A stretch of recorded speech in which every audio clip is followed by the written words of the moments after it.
Hi, Jamie. Thanks for joining me this afternoon. It's nice to see you. Yeah, nice to see you again. Since World Travel Market, it's been busy, but yeah, always a pleasure to chat with you, Catherine. And we actually met at World Travel Market, didn't we? Not this year, the year before, I think it was, in a kind of speed networking type thing. And we've just stayed in touch since then. Yeah, that's right. It was like those 90-second sessions. I don't know if they did the speed networking this year, but it was like a chance encounter, which I'm just It so was. glad that happened because, yeah, the last year, like you say, we've kept in touch and you've been like my guardian angel, sending me all kinds of, articles and relevant things on sustainable tourism. So, yeah, I'm in huge debt. Well, it's been fantastic to see your journey progress over the last year, Jamie. So let's start by talking a bit about what that looks like. Because there'll be people watching this who know you or have got to know you recently. I know you had loads of good meetings at WTN this year. But for those who don't, tell us a bit about your background and what you're doing in the kind of travel, tourism, sustainability space. Yeah, sure. So the last year or so, I've gone from being an employee with a tourism marketing agency, running paid ads and things, to going sort of jumping off the edge headfirst into freelance. And now I'm doing marketing specifically for sustainable and responsible travel businesses and destinations. So tour operators, hotels, tourism boards, you name it, but all with a specific focus on sustainable and regenerative efforts. So if Royal Caribbean wanted marketing from me, I'd say I'm not your guy, sorry. But yeah, all of the traditional marketing channels like your website, social media, email marketing, paid ads, content marketing, I do it, but with a specific sustainability focus. Yeah. And tell me about the guide that you've put together. Yeah, so the last few weeks has been just a mad rush trying to get that finished ready for World Travel Market, but I have finished and I've now launched in the last week or yeah, the last week. The Guide to Responsible Tourism Marketing, which I've been working on for months over many late Yeah. nights. And yeah, it's 33-page free document which covers all of the channels I just mentioned, your website, social media, and all the Good. others on how to really clarify your sustainability message and stand out from the crowd because tourism is such a competitive industry. So for those businesses that are doing sustainability and sticking to their principles, it's really important to communicate that with clarity and also purpose. So hopefully this guide is offers lots of practical tips to help businesses implement these things themselves. And if they need a bit of help, then they can always get in touch with me and say, "Hey, Jamie, can you help us out here?" And yeah, more than happy to do so. And where can people get their hands on the guide? Oh, that's a good question. Yeah. So if they head to my website, which is jamieburr.com, JAMIEBURR.com, it's the worst domain marketing business name that you'll ever hear, but jamieburr.com, you'll see a little pop-up flash up. And you do the typical enter your name and email address, and you'll get that straight into your inbox. Um, Sustainability is a can be a difficult word, can't it? Because we all now we understand that we need to act more sustainably, and greenwashing is very real, and everyone is like, right, how do we tick this box? It is a lot of what you do about doing it properly, doing it with authenticity, understanding the difference between ticking a box and actually having an impact with what you're doing as well as how you communicate it. Like, tell me a bit more about how that looks for you and the work you do. Yeah, absolutely. So with any of my, prospective clients that want a bit of help with marketing, we have a thorough conversation about what specifically they're doing with their sustainability efforts and regenerative efforts, whether that's through, you know, working with local suppliers or hiring employees or things for the environment, like reforestation projects and so on that are funded by the business. Then that's, a big green tick for me. Um, But yeah, in terms of the greenwashing and things, that's a big challenge because lots of, let's say, less responsible businesses and destinations are hopping on the trend, and it's become a bit of a trend recently, sustainability. So there is big issue with greenwashing in the industry at the moment. But my marketing services and strategies for clients are not just based purely around sales and profit. If that's what you're after, then I would Yeah. recommend a different marketing agency or freelancer. But I use a triple bottom line approach, which is based around people, planet, and profit. So you can't run a business without profit, but it's also about what can you do with your business that's also going to help your local community and Yeah. the environment that you're based in. So yeah, sort of a more holistic strategy Yeah. that's focused on long-term sustainable aims. Yeah. It's incredible, and I love that when people have conversations with you, as soon as they start to talk to you, they can see the depth to what you're doing and the importance of what you're doing, and the fact that you are acting as that guide to do this kind of stuff properly. You've had a really busy time over the last couple of months in particular, putting the guide together, meeting new people, talking to new clients. If there was one thing that would make your life easier day to day, what would it be, Jamie?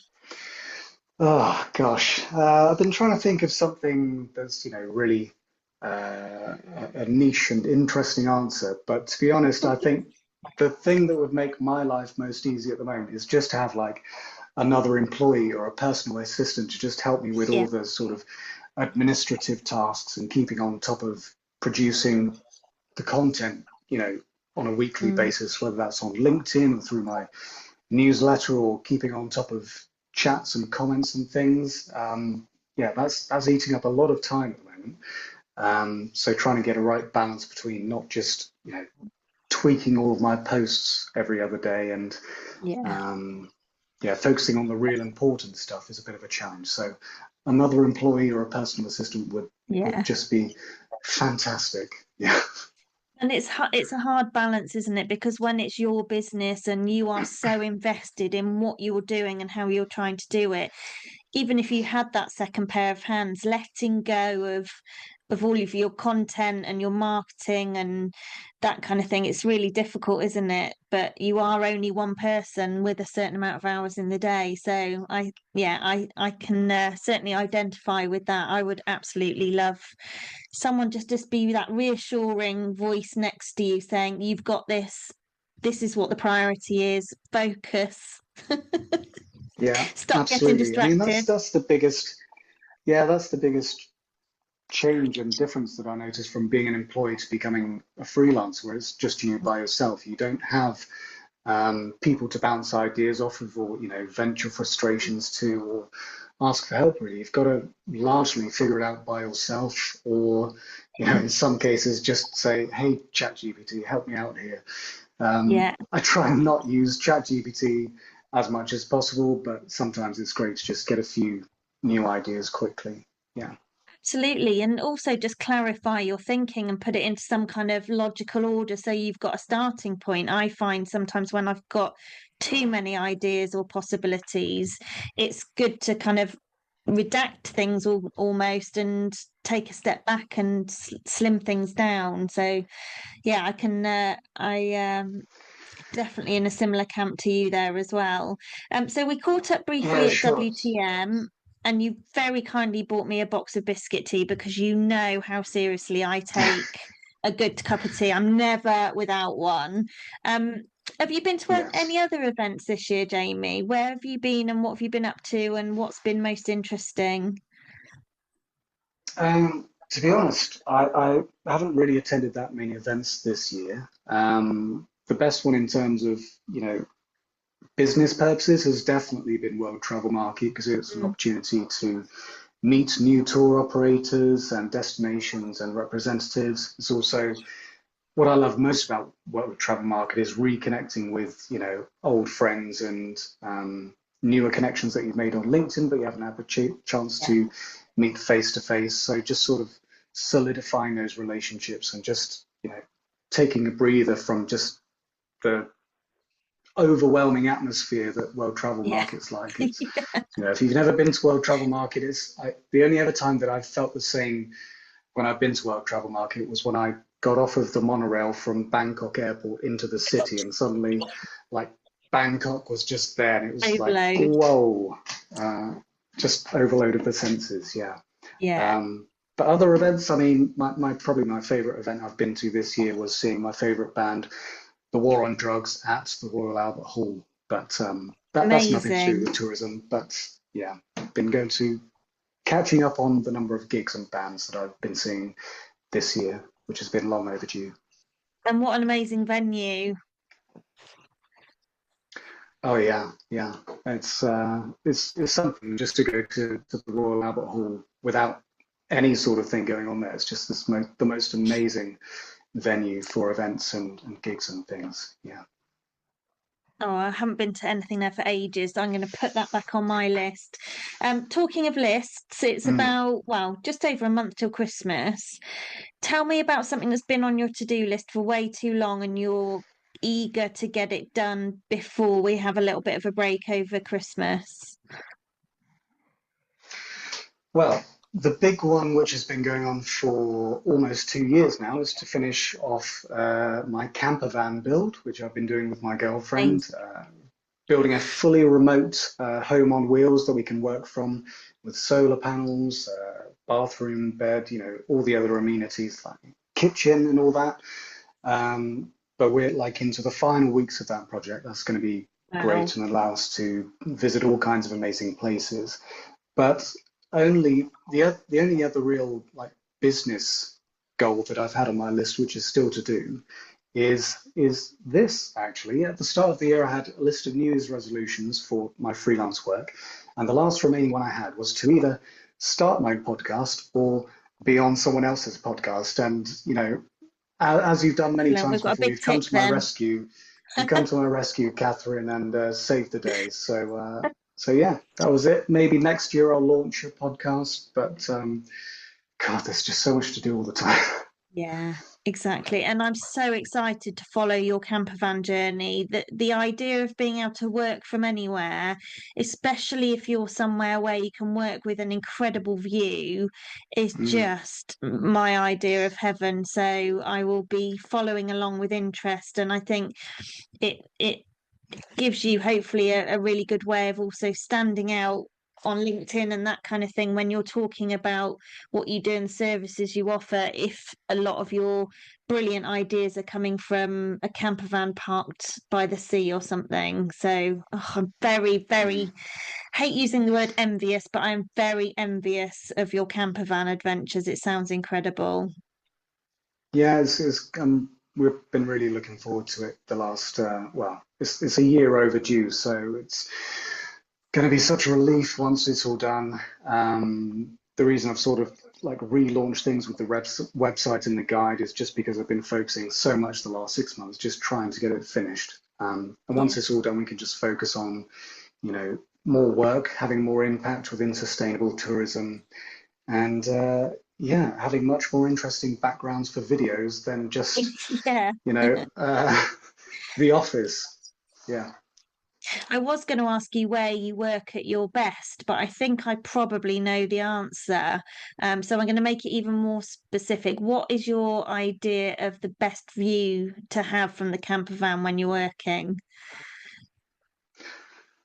I think anywhere where there's a nice body of water and not too many buildings. So the beach Yeah.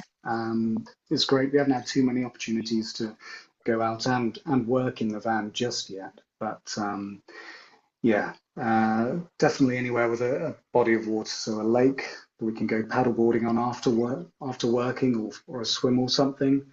Um, yeah, beach or a lake, I'd say. Sounds incredible. And so once the camper van is done, hopefully you're going to have a little bit more time back than you've had over the last 4 or 5 months. If you had a whole extra day in the week that no one else got to have, what would you do with it?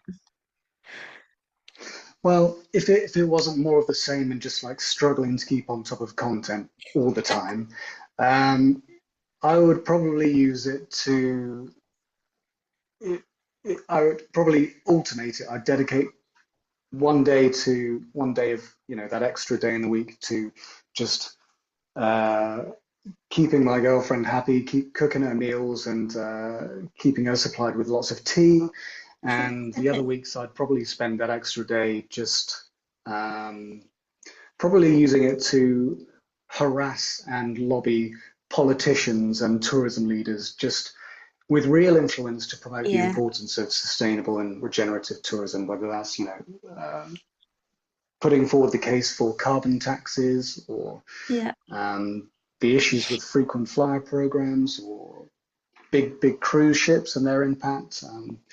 That would probably how I'd spend this extra day, which I had to do something that's just unrelated from my own, marketing services, something that's going yeah. to actually make a real difference, with more influential people, basically. Absolutely. And what an incredible opportunity to have if you can kind of engineer things more into that lobbying space so that you can not only advise clients on their marketing when it comes to sustainability, but have a real finger on the pulse with decisions that are being made at government level and how that's influencing tourist boards, tourism associations, and businesses directly, or will do directly in the future, because there's going to be so many changes, aren't there, in terms of the way we need to operate across the travel and tourism sector. If you can be a part of that conversation now, then it helps everybody, doesn't it? And you're the right kind of person to be able to do that with the type of work you're doing. Sounds like 2025 is going to be a massive year for you, Jamie. You kind of, are you strapped in and ready for the ride? Are you excited? What makes you kind of get out of bed in the morning? Well, I'd say that I'm ready for the ride, but I'm not quite strapped in yet. But yes, there's going to be lots and lots to do. Um, yeah, going to be very, very busy. But sorry, what was the end bit of the question you said there? I was just saying that 2025 is going to be a mega year for you. What gets you out of bed in the Hmm. morning? Like what motivates you? It You've got so much coming up. Like what is it that gets you up in the morning? Yeah. What made you want to go freelance and do this yourself? Well, I mean, the thing about being a freelancer is that you can just choose completely which direction you go with things. There's no sort of micromanagement or having to do these tasks that you know as the employee rather than a manager that is not having a huge impact. There are more important Yeah, things to focus on. So um, with sustainable tourism, there's so many things that need to be done. There's so much work within the industry to change it, and lots of different opportunities for getting the message out there. But I love LinkedIn as a tool for spreading the message and stuff. But it kind of feels at times like you're preaching to the choir. So all of the engagement that I tend to get from people, and comments saying, "Oh yeah, I completely agree with this." Those people are already doing it. They're yeah, already yeah, aware of the problems, and they're working on solutions to fix those. But it's how do we reach those people outside of your own spheres or your own sort of follower bubbles. I was listening to some interesting reflections and thoughts on the post-Trump Harris nomination. Terrible news, by the way. That's just my opinion, but just thinking like, how did Trump, no matter like almost all of the media, at least we saw here in the UK, was slating everything he was doing, and I'm sure mm, like it's the same case in the US. All of these big newspapers, except for Fox News, of course, all of the TV shows and late night shows with John Oliver or Stephen Colbert. They're not working. They're not shifting the dial. It's mm, places like like podcasts now, which are really, Yeah. having these huge impacts with audiences. So Trump went on to things like Joe Rogan's podcast and that is it Logan Paul or Jake Paul's podcast, whichever one of those two annoying boxing brothers interviewed him. Those are the things now which Yeah. are the communication channels that people are connecting with.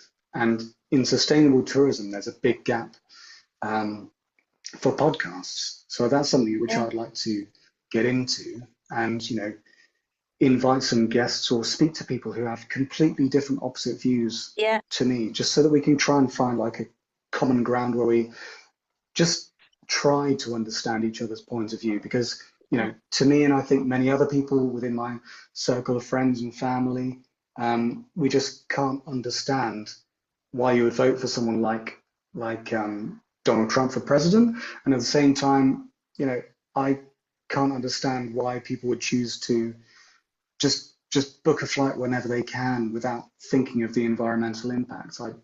That just I just don't get it. Yeah. So I want to understand it, and if I can, to change or persuade their mindset, just to think a little bit more about their decisions and what kind of impact that those will have.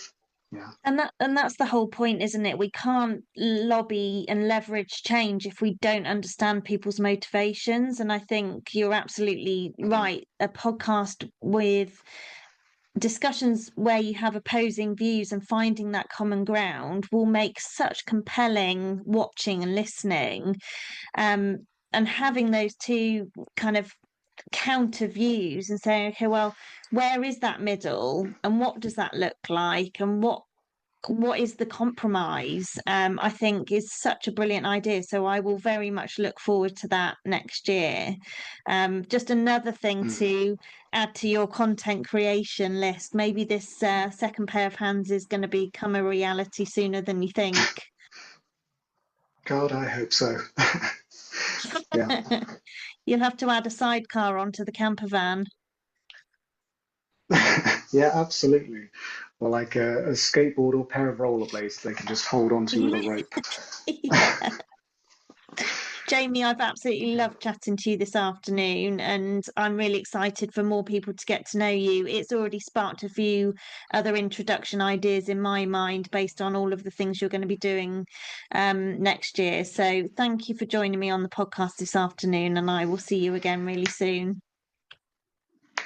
Thanks for having me, Catherine. Thanks for ticking this off my New Year's resolutions, and I'll speak to you soon. Thanks, Jamie.